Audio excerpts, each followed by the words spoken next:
I've never seen a diamond in the flesh. I cut my teeth on wedding rings. Dude, that's pretty cool. Man, that is a sad clown. Dude, that's pretty good. This is The Gloom, bringing you weekly interviews with F3 Omaha packs, exploring their F3 experiences and finding those sticky elements that create the glue in the gloom.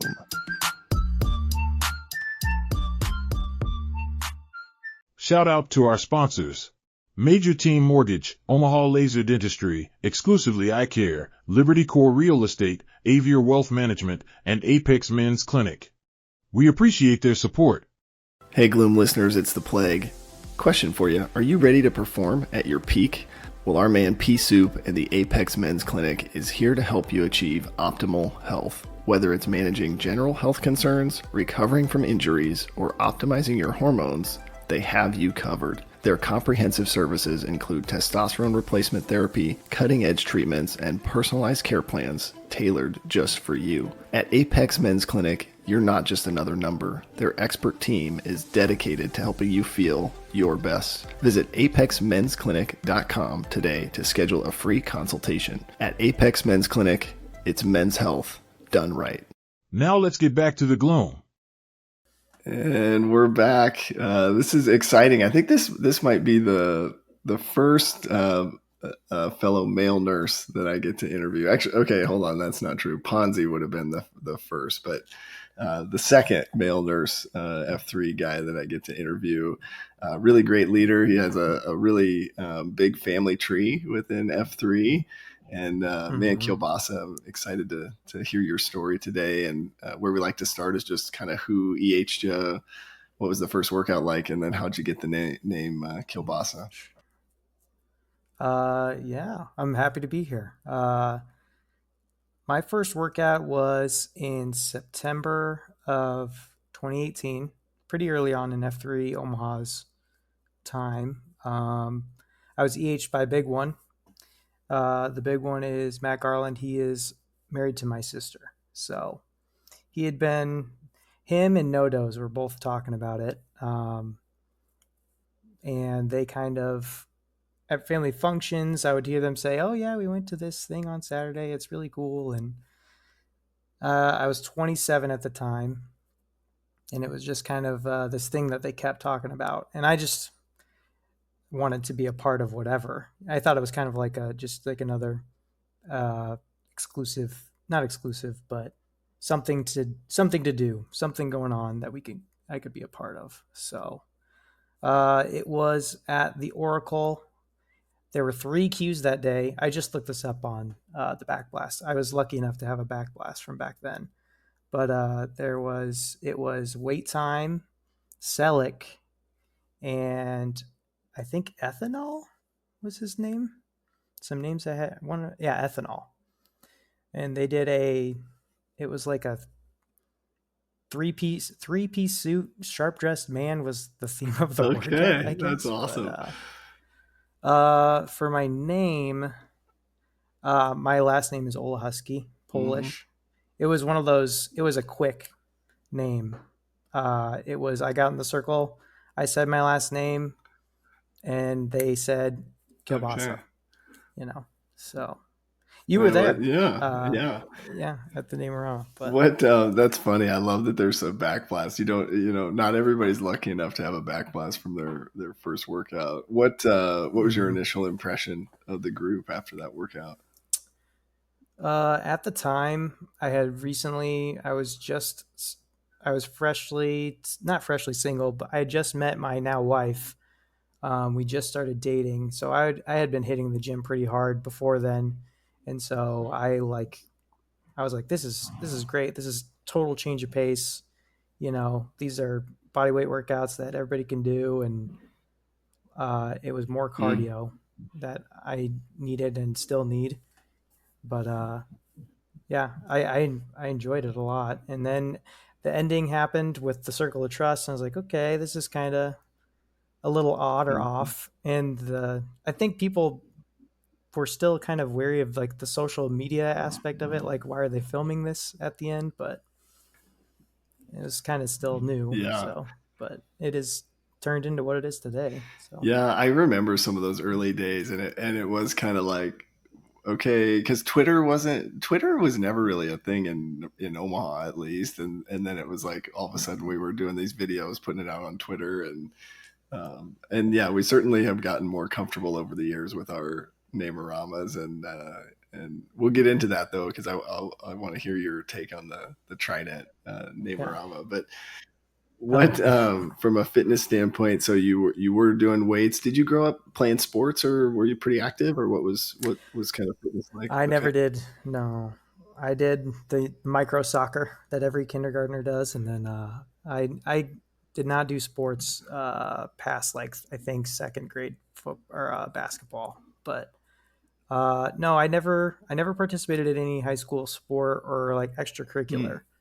And I really do think that F3 has kind of filled that team aspect, team oriented activity / filling my cup kind of thing. And something that I didn't really know I was missing out on, but I was. And yeah, I'm grateful for it. Did you do what else? Like growing up, did you do music or theater or anything like that to kind of keep busy, or what were you into? I did a lot of video games. Played a lot of video games with like my buddies from school. And I did a little bit of guitar. I didn't play a ton, but I chose it as my electives both years at Scott. Nice. So yeah, the reason I asked, we have had a few guys where they grew up not playing sports, but they felt like within F3 it wasn't a group that's only for jocks, right? Like that's not a prerequisite, so you're able to really integrate to the group and still keep up from a fitness standpoint. So it sounds like that's been your experience as well. Yeah. Mm-hmm. Yeah, for sure. It's that, you see the same guys every day, and you kind of form a bond through not trauma, but work. You're in the trenches together in some form or another. So that's awesome. I love it. Where would you say you're at from a fitness standpoint? Are you where you want to be, or you still got some room to? I mean, I think everybody always wants to do one or two things. Everybody always has that. I should be doing this better. My queen has fallen off. Or after watching that first, I just rewatched that first name-orama that I was in. I was like, I was pretty thin back then. Yeah. So it kind of just spurred me a little today of, I need to watch myself. But I don't think that's what F3 is all about. I think it's a chunk of it. But yeah, I think something special about our culture here in Omaha is I think for the most part, I feel like a lot of our guys are in agreement that, that first F is a part of the group, but not not the whole, right? It's like it's all three Fs together that really help out. So curious, as you think about just your journey, what was your second post? Do you remember? Where'd you go? Because I'm assuming that was Oracle, it sounds like, right? Yeah, that was Oracle. And then there was a large time jump. My second post was big one, had started the Golden Spike. And then I think that was like November. Yeah. I went from September to didn't post for 2 or 3 months. And I just didn't see myself I kind of saw F3 as like this circle of people that I didn't have anything in common with, just because I was 27 and most of the guys going at that time were around 40s age or in the medical field, and I was not a part of that. And so I kind of was like, okay, that was fun once. And then I started going back more regularly. Once Big One had had the Golden Spike, I kind of saw it as like, okay, I can kind of get back into it. So, well, I'm curious your thoughts on this, because you mentioned like just being maybe on the younger end of the group, right? And like how did you re-engage? So you had Big One, right? And maybe No Dodes was there too, but what would you say was effective for you to kind of start building those relationships with guys? How'd you go about that? Do you mean building relationships within people at Yeah, F3? yeah. Uh, it was, I mean, throughout the like when you're working out, you just kind of, you partner up randomly with people, and you just kind of, find people that you gravitate towards. And I just kind of, at first it was just to be there with my brother-in-law, and it was right up, it was just another way to spend time with family, which is something I always prioritize. And so I was like, yeah, it's good for you, and there's no reason not to. And I also kind of started gravitating towards all the COTs that I was hearing, all the messages people had to share and kind of pull from. I kind of see myself like at F3, you can take as much as you want and, pull lessons. And I kind of saw that as a way to gain some wisdom in my day. So I never had like a shield lock, still never really have, but I would consider like going to a regular spot, such as the past year as I was Trident site Q. You really get to know those people at that site. Yeah. So, I love that. You're, from my understanding, your family's pretty close. very, And very pretty close. big, Yeah. right? You got a pretty big Yeah. family, and you guys are really close. How special is that to be able to post with family members in the gloom? I love it because you get to hear about, the goings on in their household and their household. And we've kind of infected Omaha, F3 Omaha Yeah. a little. I think we're pretty lucky that, we had Sputnik, myself, Big One, No Dose, and there's a couple others that we've been trying to get. My brother's gone a couple times, Double Dare, and then his son's posted at my last queue at the Trident as site queue, and we got them in there. But yeah, it's fun because you just don't know who's going to be where, Right.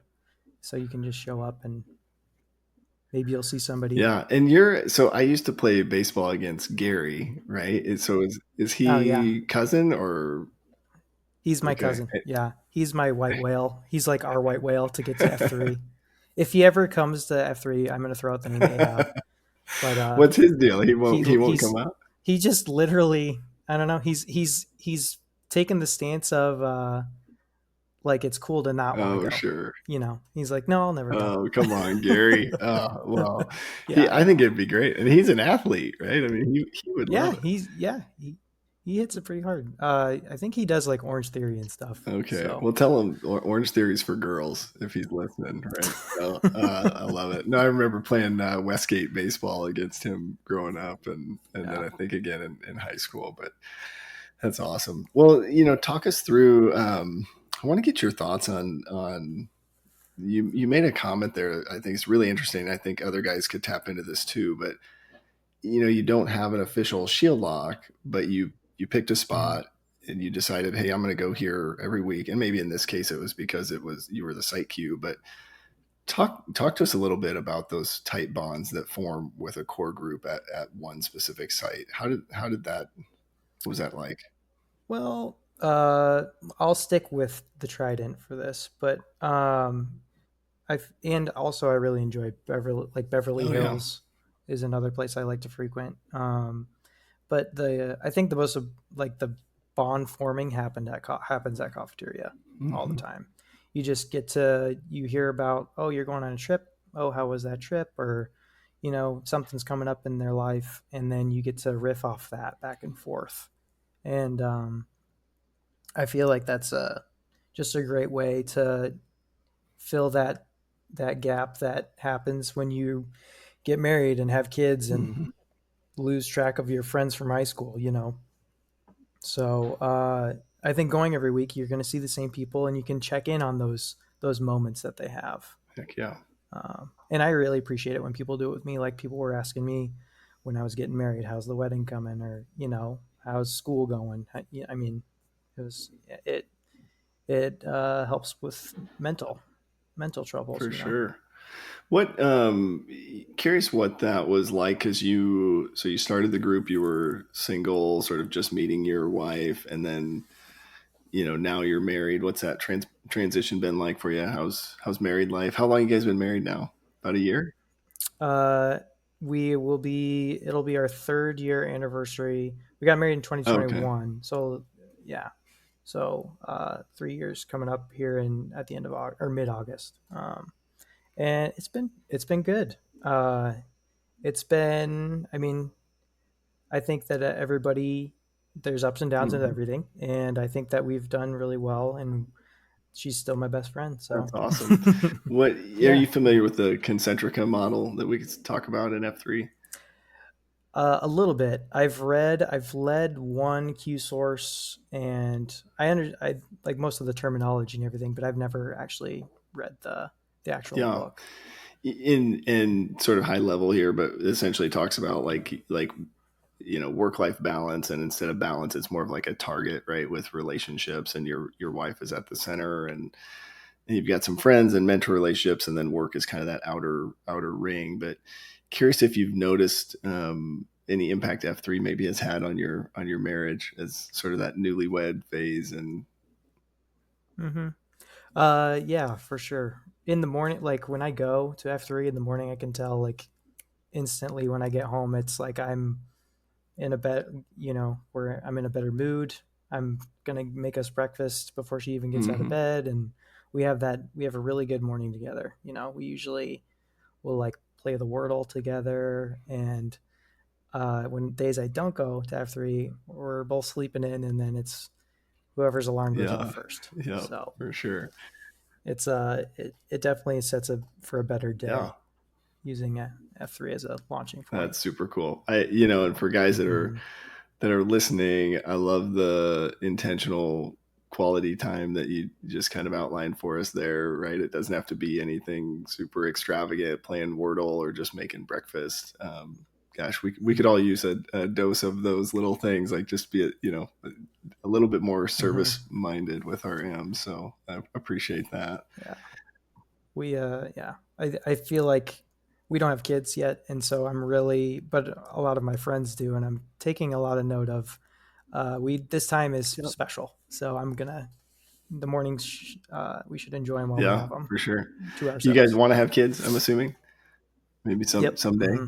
We're just someday soon. We were just waiting until I'm done with Yeah. school. So And talk us through that. I think a lot of times there's maybe opportunities for mentorship or just guys to support you as you're going through career transition. Was You mentioned when you came into F3, there were a lot of medical guys. You weren't in that field. How did you go down this nursing path? How did that sort of come about for you?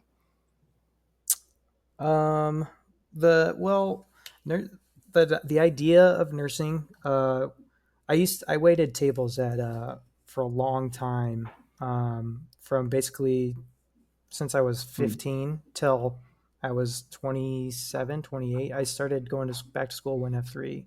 I started going to F3, and uh, it kind of just came from, uh, I would say, my dad. In 2013, my dad passed away from, we aren't sure exactly what, but he had a rough couple years before then. He had a tumor on his Hmm. spine that kind of ate away at his spinal cord, and he kind of lost feeling in his hands and legs. And I always kind of thought if I could go back in time, I would have lived with him and taken care of him. And I kind of just see that as not atoning, but I kind of realized what I would want to do with my time on this planet. Wow. So that really But propelled you to kind of go down this nursing path. that did, and also I have a lot of family members who are nurses, and they inspire me, and I think that's one of the best and a great use of your time, or a great way to spend your time. So Absolutely. No, I love that. And as a fellow nurse, I think there's the opportunities and different ways you can give back it's just endless, right? So, and you're starting a nursing job here in a couple weeks. What area will you be working in?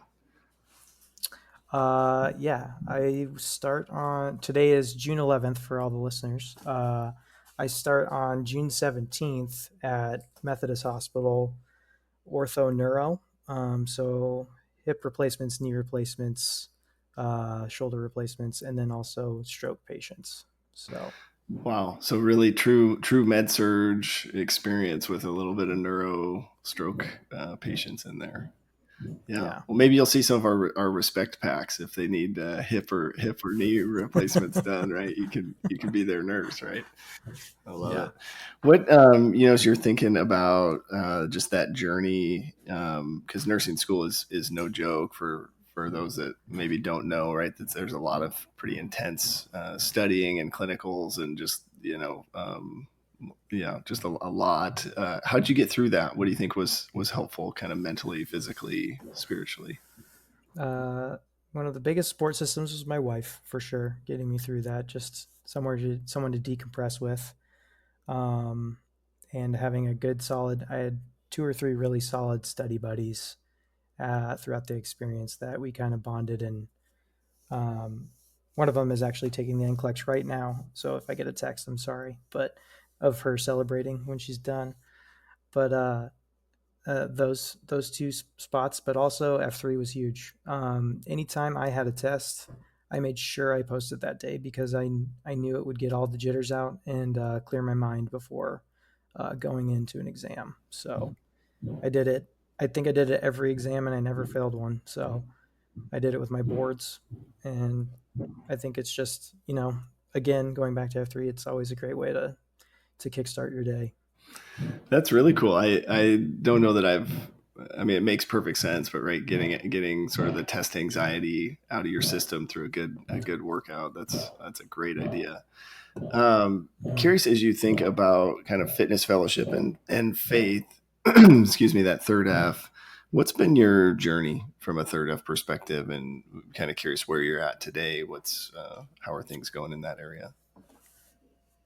For me, uh, there was a there was a there was a time when F3 was on the news for some reason, and there was a tweet I saw about that article. People were crapping on F3 in the comments, saying it's this or that, and somebody in the comments posted, my favorite part about F3 is that he set it up like a joke. He was like, a Republican, an atheist, and a Jew all end up in a parking lot at 5:30 in the morning, at like a Jew and a rabbi walk into a bar or whatever. And he's like, so these three people end up in a parking lot. They all start doing burpees. That's like my favorite part about F3 is it's literally anybody can go, and it's in today's world. There's a lot of ways to divide, and this F3 is for sure one of my favorite things because it brings everybody together, and it doesn't matter. So as far as my third F, I am not really religious, but I do really agree with the stance of believing in something higher than yourself. That F3 kind of has is that third F uh, banner, and I think that it makes me kind of believe in mankind as a whole, and I also get to pull from other people's experiences when they queue and they have their COT of if they choose to bring God into it. That's great. I'm happy. I fully support that, and I want them to share what they want. I want them to share that so I can pull from it and learn.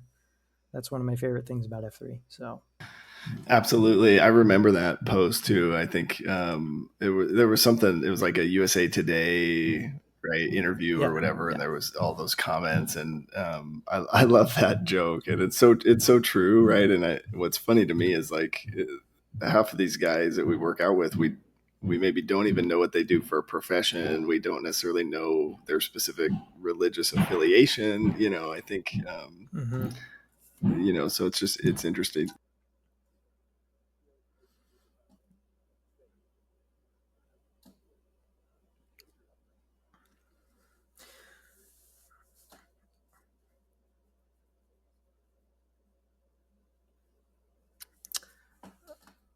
Um, I went to Catholic school for all grade school and high school. And that kind of soured my experience, I would say, as being a Catholic. And I haven't really gone back since, but it's not because I don't believe in anything. It's just that I think that uh, there's more to it than just one.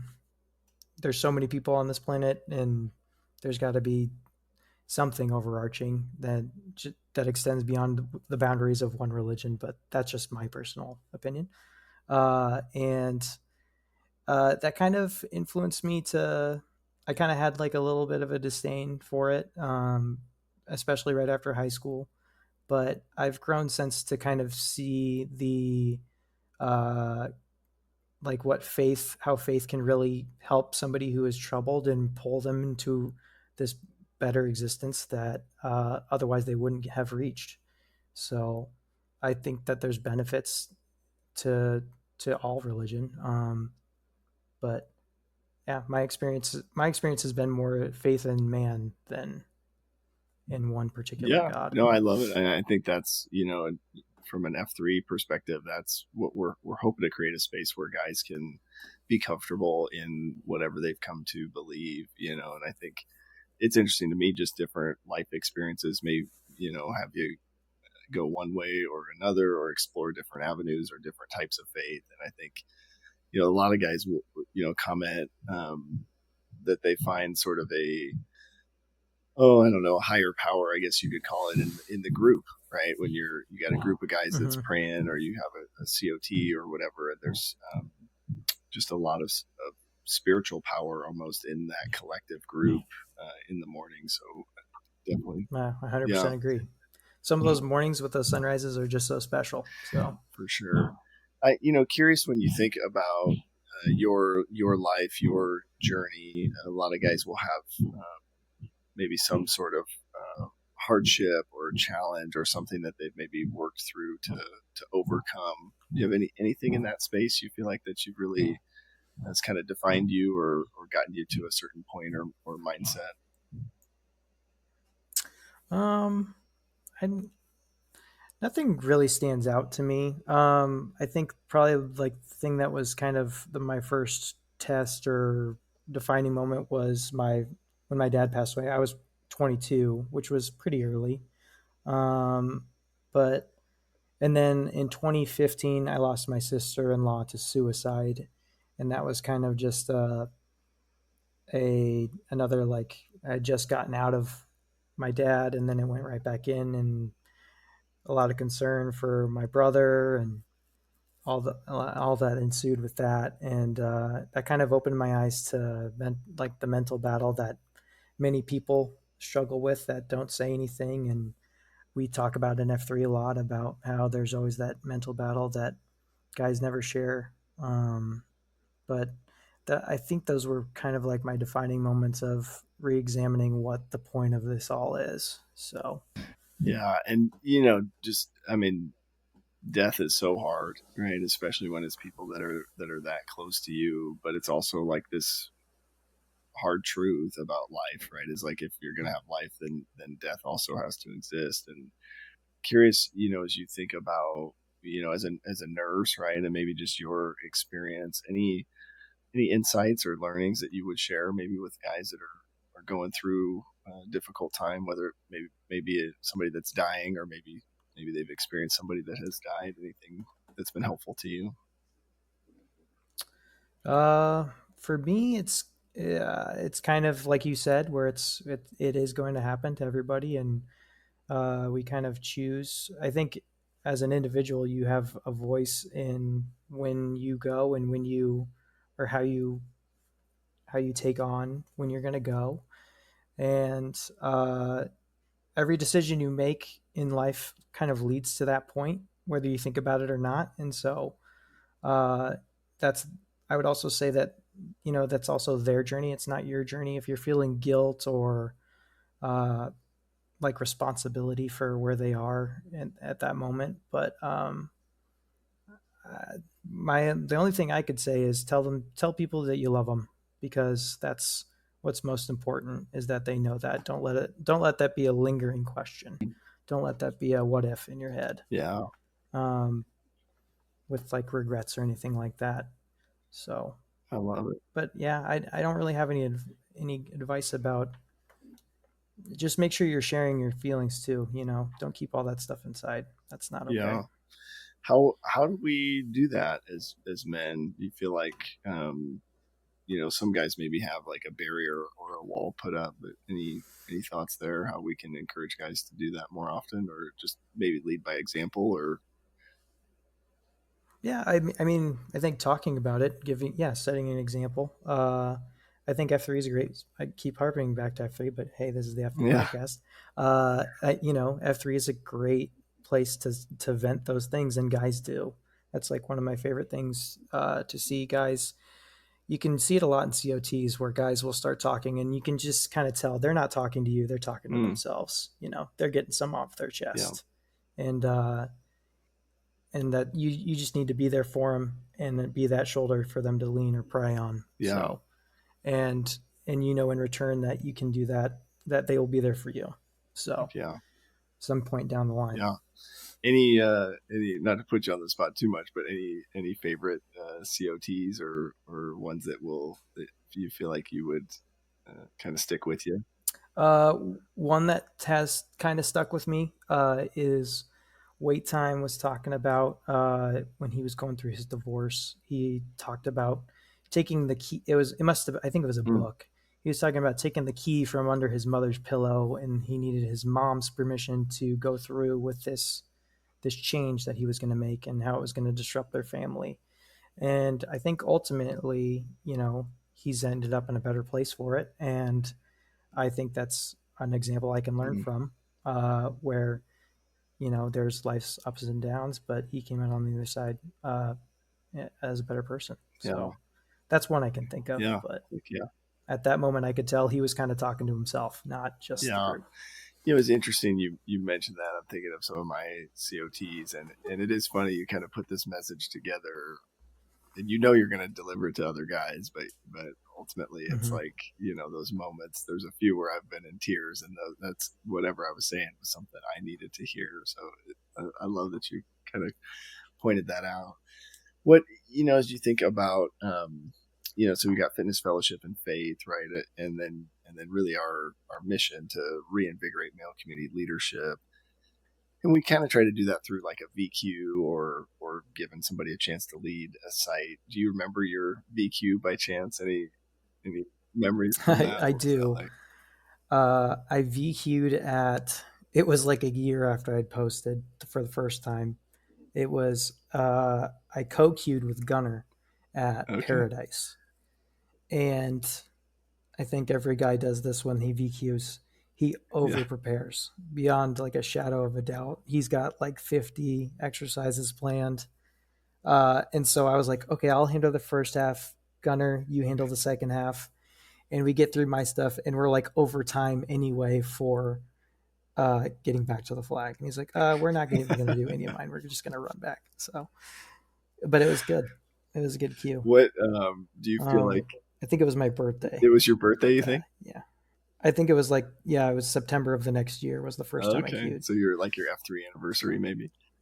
Nice. I love it. What did you get any sleep the night before? Yeah, I think. No, I didn't. I have since then. I don't stress about it too much anymore. But that night, no. I was like, I'm gonna oversleep, so I set probably 6 alarms. What do you think from like a leadership perspective, or just I don't know, what do you feel like was the gain from the VQ? Any key learnings from that you felt like were helpful? You think that all eyes are on you the whole time, kind of like stage fright. But really guys are there talking and not really paying attention. They just want you to tell them exercises so they can get back to their mobile chatter. But that would be my piece of advice is don't worry if you mess up. Everybody messes up and it's okay. For sure. What's it like to love your dentist? Well, you're about to find out, where healthy smiles go beyond your teeth. No drilling, no needles, and no anxiety. Relax. It's Omaha Laser Dentistry. Welcome to Better.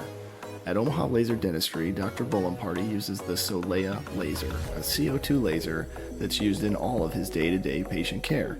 He provides thorough exams, assessments, and treatments for things like snoring, tethered tissue, and extractions like wisdom teeth, as well as other surgeries.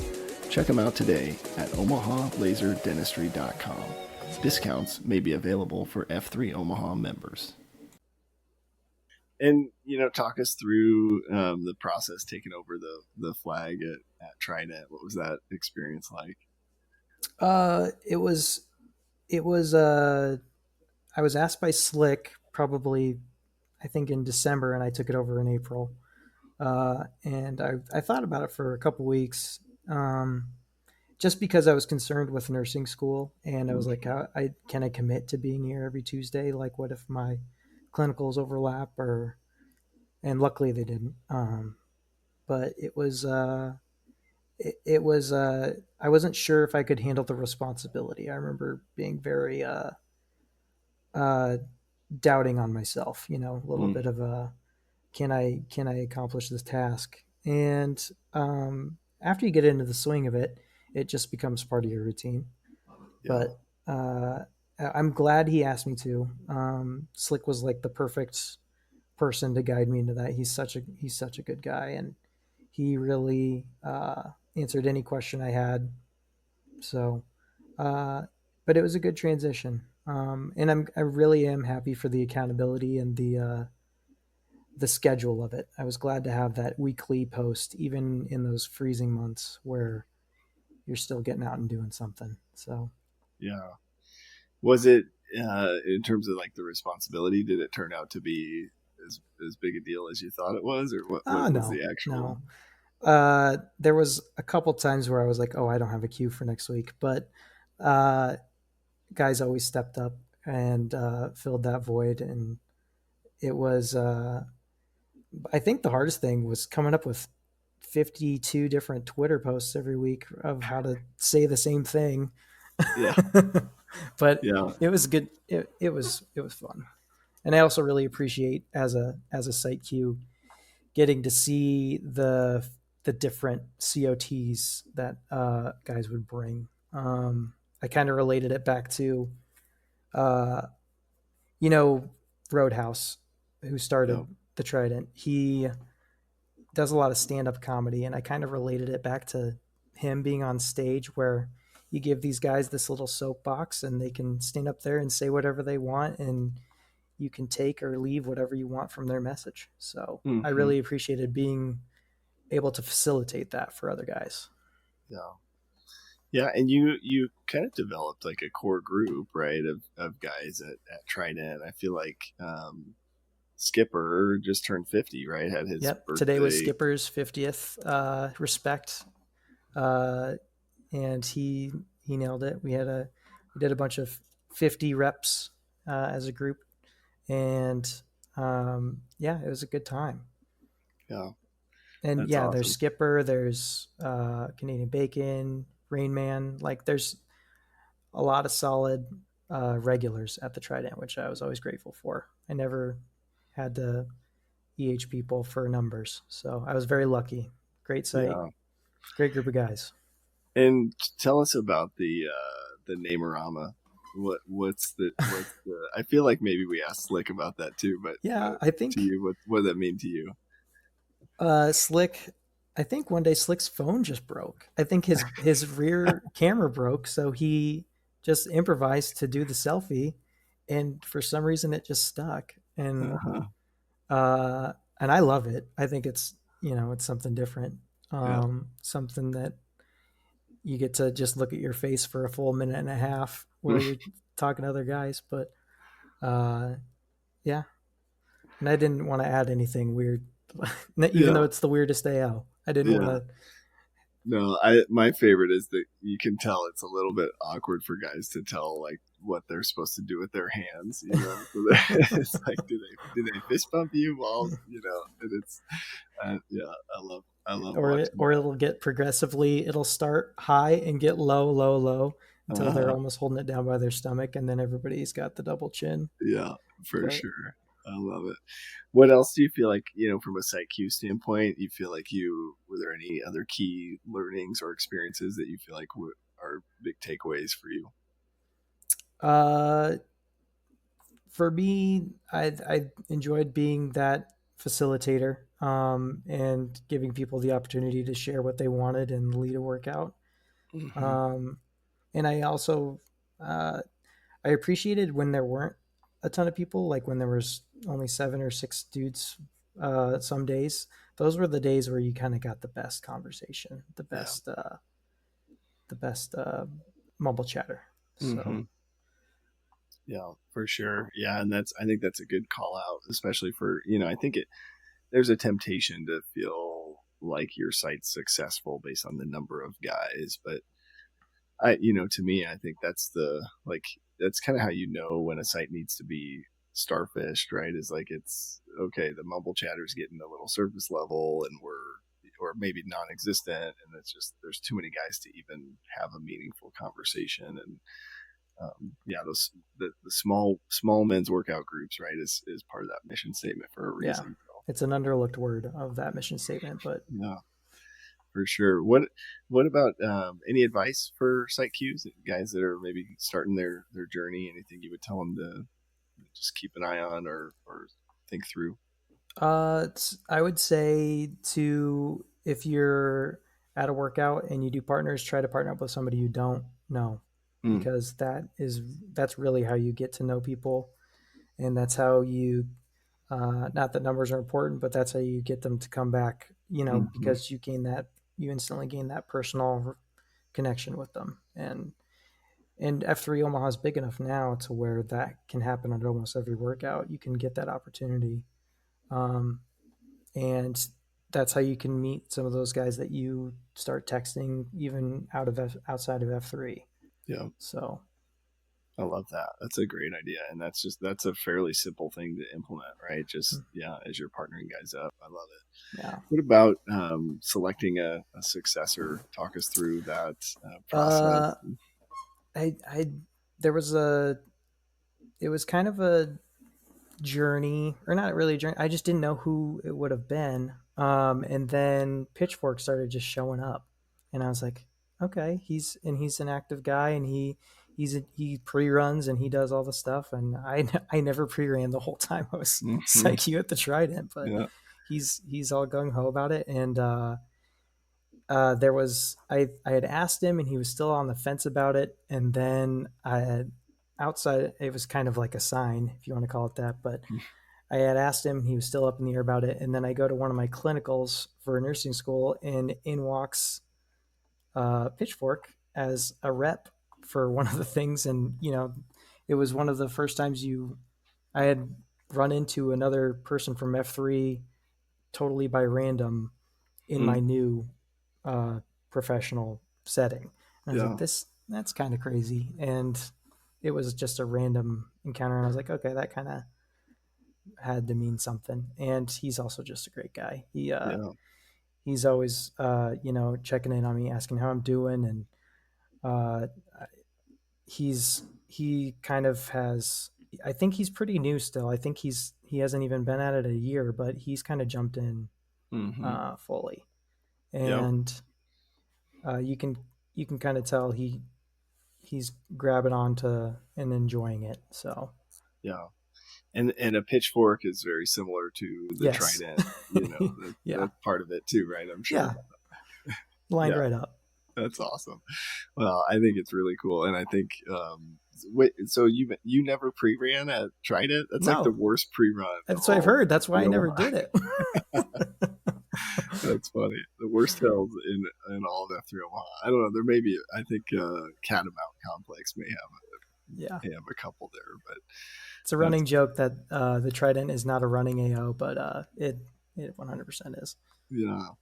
Yeah, I'm curious if you have any thoughts on that, because it is unique in that it's not at a school with a field and how did you play that to your advantage as a site Q there? I mean, it was this. I was so lucky to get to inherit the Trident flag, because there's so much you can do there. Like, Mm-hmm. you can go to one area and stay there and focus. You don't even have to. There's workouts where we never even left the parking lot, and you can get stuff done that way. But there's a baseball field right across the street. There was just so many opportunities that guys could pull off anything that they had concocted in their minds for a workout. And we were also blessed with those winter quarters parking garage. So Heck yeah. Some guys, were like, oh, this is kind of a run, but it kind of helps loosen you up and get you to the actual beatdown. So yeah, I saw it as an advantage in that way, where you're just kind of already warmed up. For sure. And Tater and Slow Pitch and I were just talking about this, that there's something to be said when like the cafeteria is right in the parking lot, right? Oh, yeah. Like you don't lose guys driving to coffee, right? Because there's sort of that split second. You're in your car, you're like, I could go straight and go home, or I could go right and go to coffee. And when it's just right there, so cafeteria for you guys had to be stellar. It was always, cafeteria was always like my favorite thing about being the Trident site queue, just because that's where you got to know guys. So, and that's where you got to check in and follow up on things while you're not out of breath. Yeah, for sure. Well, certainly I'm grateful for you as a leader and just your story, and excited to hear the impact that you'll have as a nurse and, your future family someday. I'm curious if there's anything, as you think about your journey, anything that maybe we didn't go through or cover that you would want to share with guys. No, I think we covered it pretty well. I'll definitely be hitting you up for some fellow nurse advice in the future. So yeah. Well, I'm a nurse, but I'm in IT, so there's an opportunity for you to, someday if you're looking to get out of patient care, can certainly help you with that transition too. But it's interesting as a nurse, right? You're sort of on the front lines of people's most vulnerable moments, right? And so F3, whether you know it or not, you've been in that same situation, right? As a site leader, where guys show up and you have no idea what they've been going through. So it takes a special person with a special heart to be ready for that, So I think, I think you're the right guy for the job, and we certainly need more men in nursing, right? I think is another common theme that we don't see enough of. So yeah, excited for you, man. Curious if as you think about where you're at now, you've passed boards, moving into this next phase, where do you need prayers and encouragement as guys are reaching out, or when we see out there, what's something we could kind of nudge you on? Just pray for this new adjustment period for me and my wife, I guess, just kind of figuring out what our new normal schedule is going to look like. And I just want to make sure we maintain that bond we already have. So that would be the one thing I would say. For sure. You're going to be working 312s? 312s nights, yeah. Okay, so night shift, so sleep schedule will be huge. Yeah. So I might not be at many workouts, but I will be thinking about it, and I will try to flip and come to as many as I can. Yeah. Oh, that's tough. Well, I'll be praying for you, and next time I see you, I'll ask you about it for sure. Okay. Well, we'll do a little name-orama to wrap us up here. Brandon Flehardy, 38, The Plague. Kevin Lusky, 33, Kielbasa. And do you have a call sign or a callback or anything that we've come up with? Some people, I can't remember. Some people was like, they would just yell sausage. I think it was Mother Goose today. He yelled sausage. But, which we could do. Yeah. Oh, that's funny. Oh, I love it, man. Appreciate your time today. This has been great. Yeah. Thank you. Thank you very much. Yep.